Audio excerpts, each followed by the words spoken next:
Often, the times when nothing goes right, the best memories are created. The summer before my sister got married, we took a 2-month trip to Europe.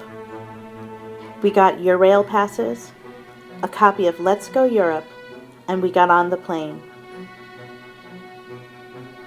There was only one thing I had to see on that trip: Pompeii.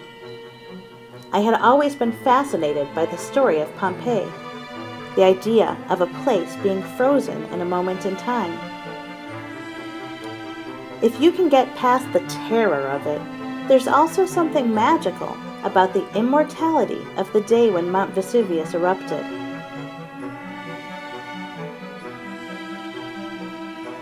By the time we got to Naples, it was after 10. As we began to leave the train, a man who looked and sounded like someone out of an Alfred Hitchcock movie said, "Watch the bags, it's very dangerous. Be careful with the bags."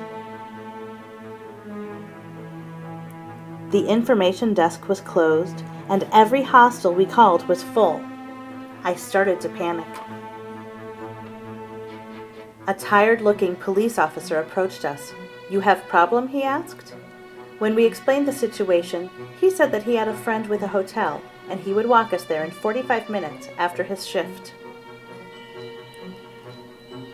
As we walked to the Hotel Trentino, the only people we saw on the empty streets were prostitutes, transvestites, and men sitting quietly in dark cars.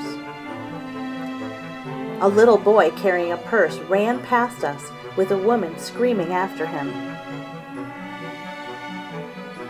Our police escort drew his gun and took off after the boy, leaving us alone, shaking at the knees. He finally returned and took us the rest of the way to the hotel, where we had to be buzzed in through a thick iron gate. The creepiest man I've ever seen buzzed us in. He had about 3 days' growth on his face. As he walked us to our room, we noticed that he had a cot behind his desk. The next morning we showered and went to Pompeii.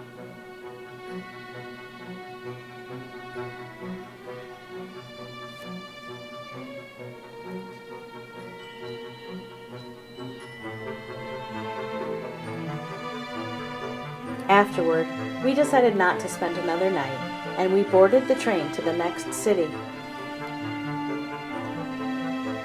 I visited a lot of beautiful cities in Europe, such as London, Edinburgh, Paris, Madrid, and Venice. Those cities are a blur in my memory.